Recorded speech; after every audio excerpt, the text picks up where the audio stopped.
Olá, eu sou Raíssa Jacinto, psicóloga clínica da Rede Psicoterapias. Olá, eu sou Gustavo Silva, psicólogo clínico da Rede Psicoterapias.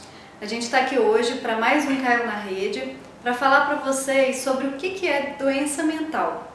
E dentro do tema de doença mental, a gente vai falar um pouquinho mais sobre a forma com que as pessoas veem doença mental e a gente vai explicar um pouquinho esse termo para vocês.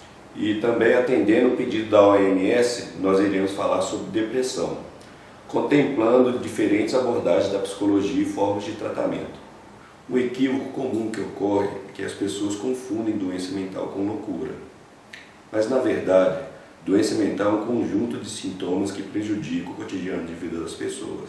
Então, a loucura, ela é relacionada no senso comum como uma doença grave.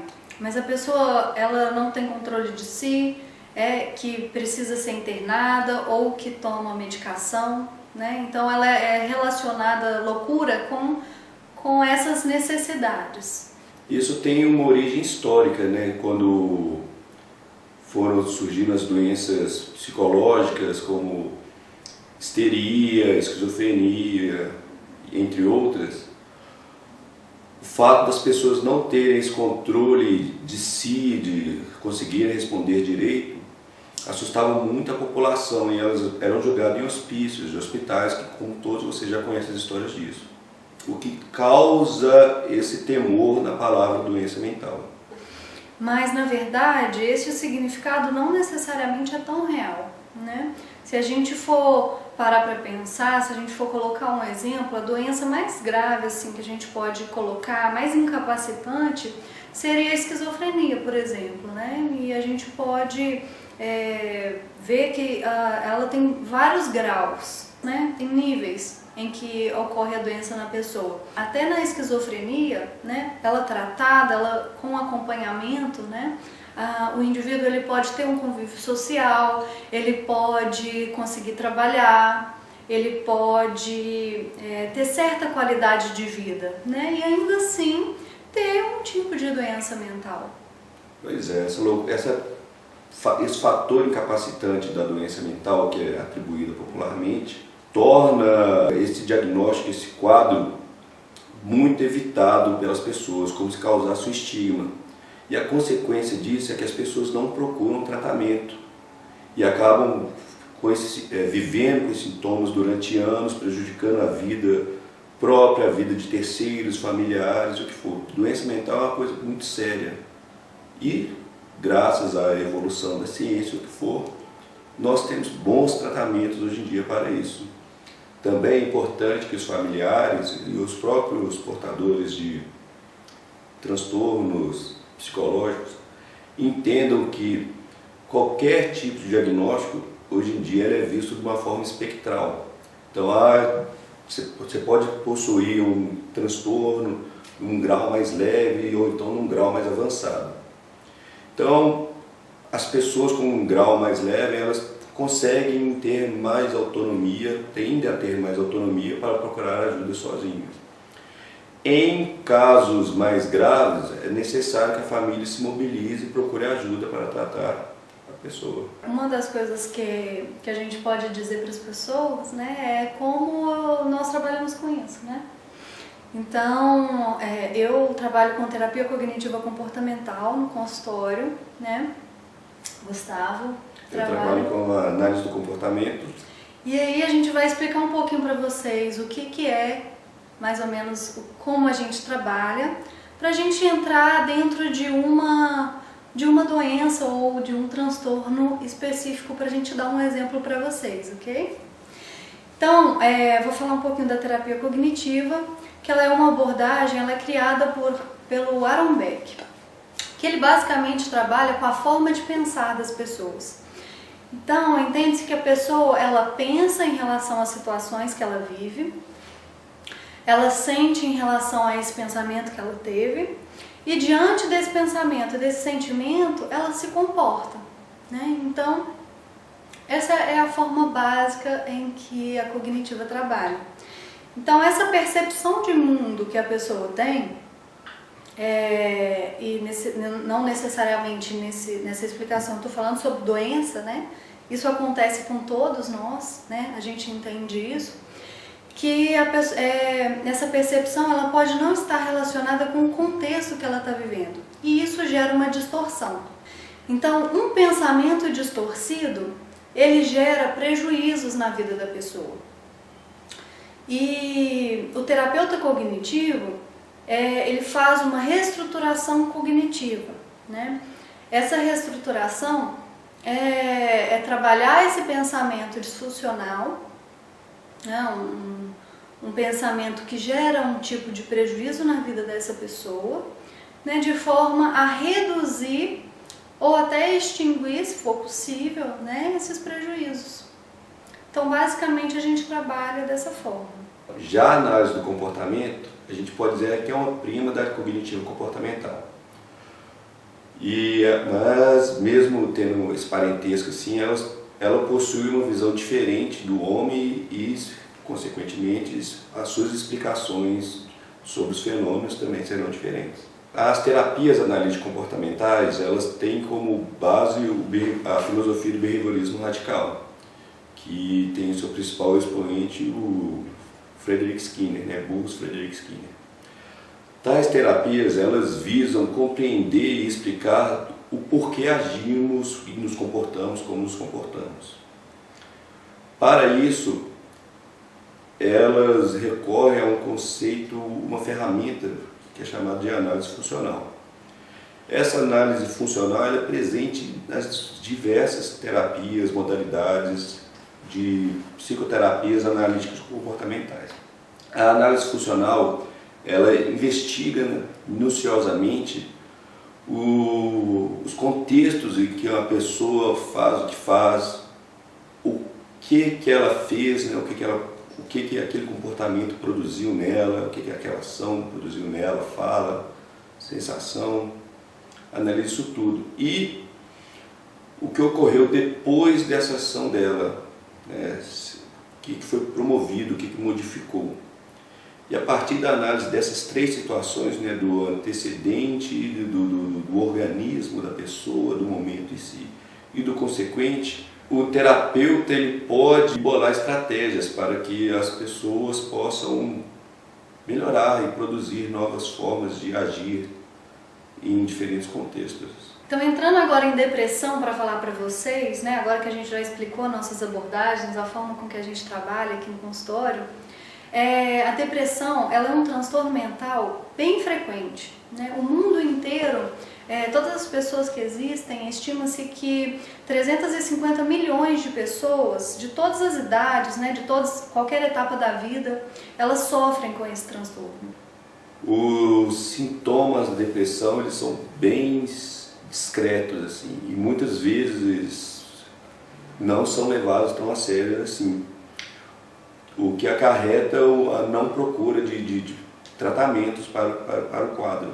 Acaba a pessoa chegando no consultório, né, muitas das vezes com esses sintomas mais graves em função disso, né? E é importante deixar claro para vocês aqui, né, que a depressão ela não é frescura, né? A depressão ela atinge, né, como eu falei, a todos em qualquer idade, de qualquer classe socioeconômica, credo, raça, então é qualquer pessoa mesmo, né? E a depressão assim como outras doenças, ela tem um quadro evolutivo bem lento, o que no decorrer dos dias a pessoa que está apresentando sintomas depressivos assim, normalmente ela é taxada como fraca, alguma coisa do gênero. É criticada, né? Extremamente criticada, debochada e reduz a probabilidade dela buscar ajuda. De buscar ajuda, exatamente.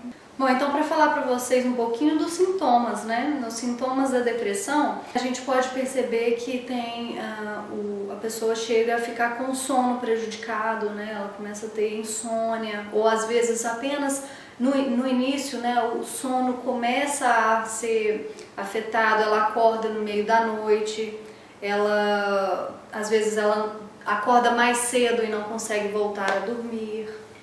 Além do sono, a pessoa também apresenta queda de apetite, na maioria das vezes. E pode emagrecer com isso. Emagrecer com isso, tem baixa autoestima, tipo assim, fica com baixa valia também, com sensação de que não é capaz de fazer as coisas. Normalmente a pessoa, quando ela está em depressão, está entrando em depressão, ela entra no que a gente chama de ciclo de letargia. Ela começa a deixar de fazer as coisas, sente que não consegue fazer as coisas e vai parando de fazer as coisas. Então ela fica desmotivada para ir ao trabalho, para comer, para sair com os amigos, e cada vez ela vai entrando nesse ciclo e cada vez vai ficando mais reclusa no quarto dela, na casa dela. Chega a esse ponto, né, da pessoa se restringir bastante, né? Outra coisa que eu percebo que acontece também, né, são pensamentos ruminativos, né? A pessoa fica pensando em várias coisas ruins que vão acontecer e tudo é ruim, né?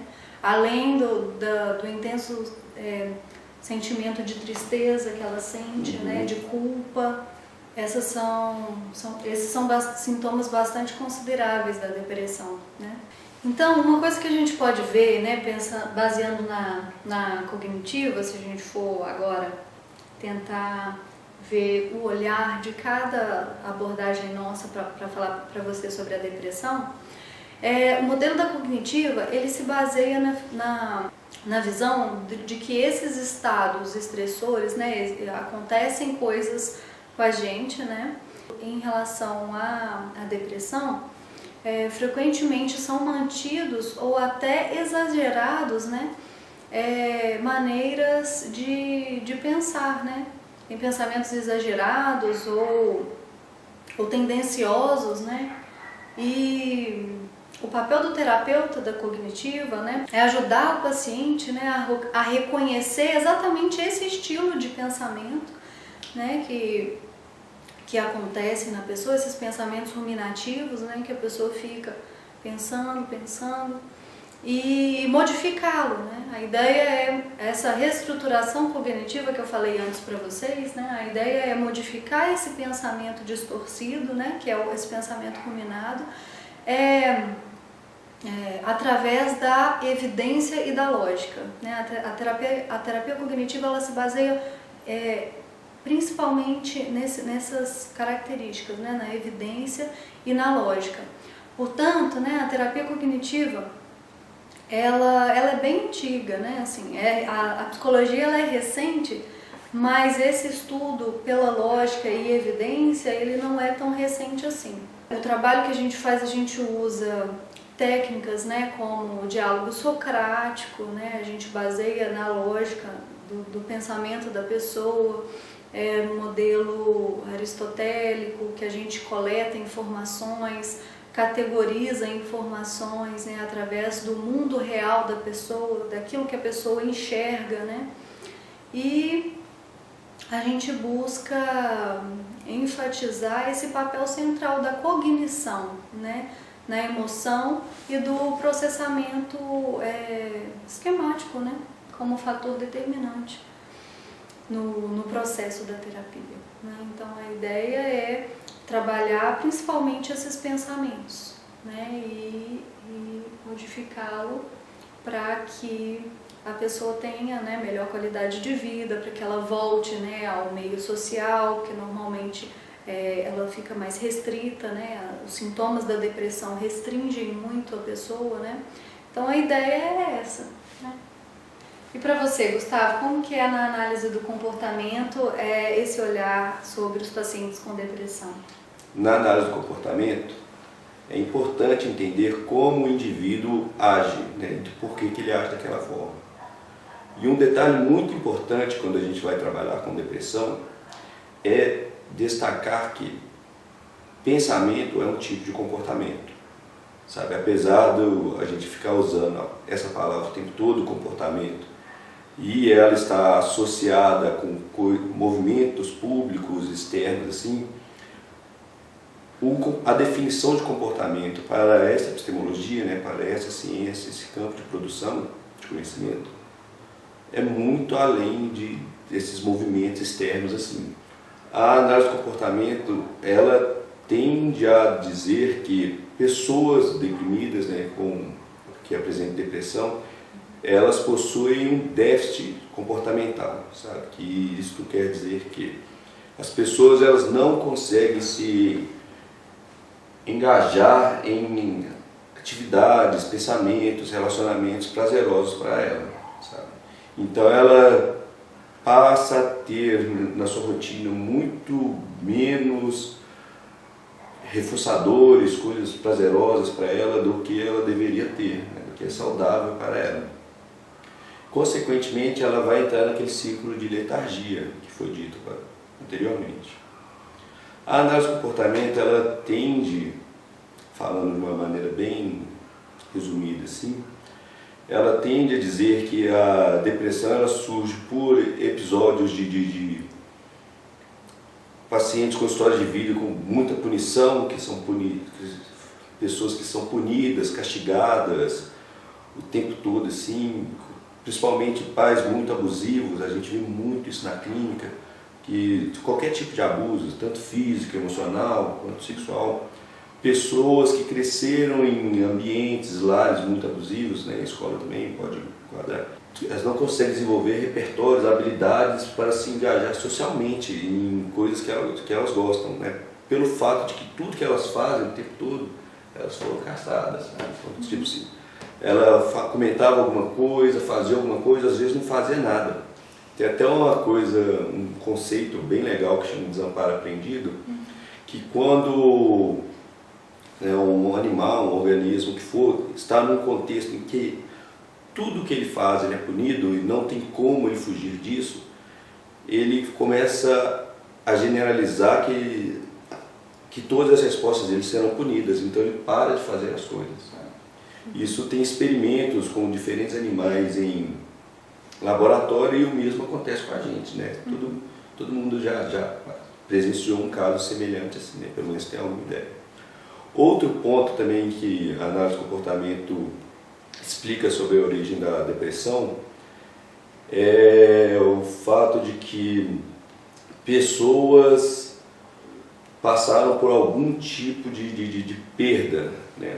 O termo seria extinção, né? Que a pessoa entrou em contato, perdeu o contato de coisas prazerosas para ela. Então, é muito comum também, tipo, luto, né? Teve um óbito familiar, fim de relacionamento, aposentadoria. A aposentadoria é uma grande causa de depressão, né? Porque a pessoa está acostumada ali naquela rotina de trabalho durante 30 anos, há vários amigos, várias convenções sociais, né, atividades sociais, e de repente ela perde aquilo tudo de uma vez e ela não consegue colocar algo nesse vácuo, né, porque criou um vácuo, porque ela estava imersa, não se preparou, né, ela estava imersa ali e ela não coloca nada para encher aquele vazio ali e ela acaba entrando em depressão, sabe?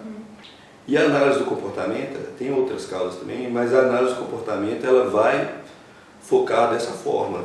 Vai pegar, tipo, analisar a história de vida dos pacientes, né, das pessoas em si, e através da análise funcional e de outras técnicas, né, ela vai identificar esses padrões, como que isso ocorre, quando que isso ocorre, quais foram as sensações que a pessoa teve em torno disso, sabe, durante aqueles momentos. Acho importante colocar isso, né? Porque uma das coisas que as pessoas veem é que a análise do comportamento, a terapia comportamental não trabalha com as emoções, né? Muito pelo contrário, isso é bem considerado, né? Nossa, isso é considerado o tempo todo, porque não tem como negar as emoções, né? Tipo assim, o tempo todo a gente está sentindo alguma coisa. Elas fazem parte do que acontece trabalha dentro tanto de com nós, sensações, né, que são respostas mais fisiológicas, e tanto com sentimentos também, sabe? Então, tudo isso é englobado dentro da análise funcional. E a partir de todo esse esquema que o terapeuta monta junto com o paciente, ele consegue elaborar algumas estratégias, propor algumas modificações, sabe? E com isso vencer esse problemão aí que é a depressão, né? Eu acho importante vocês refletirem um pouquinho sobre isso, né? Doença mental, ela não é uma loucura, né? Não é algo ruim. E é possível você ou a pessoa que tem algum tipo de doença mental, né, conviver na sociedade, ter uma vida com qualidade de vida, né? Então a gente trouxe aqui 2 exemplos para vocês, né? 2 abordagens, de forma bem resumida, para que vocês entendam, para que seja algo para vocês refletirem, algo a mais para vocês refletirem sobre a depressão, sobre doenças, sobre a necessidade de autoajuda, né? De ajuda do próximo também, de profissionais qualificados para ajudar nessas questões. Então, a ideia é que vocês busquem por sua saúde, né? Cada um esteja cada vez mais saudável. Né? Então, eu gostaria de agradecer vocês por terem chegado até aqui nesse momento, de ter visto o nosso vídeo, isso que a gente proporcionou para vocês hoje. E se vocês gostaram, por favor, curta nosso vídeo, comente, nós estamos dispostos a qualquer conversar com vocês. Qualquer dúvida, vocês podem mandar à vontade, que se a gente souber responder, a gente responde na hora, se a gente não souber, a gente pesquisa, responde com o maior prazer. Estamos dispostos a ajudar vocês nisso, contem com a gente, né? E até o próximo, Caiu na Rede, e é isso. Tchauzinho. Tchau.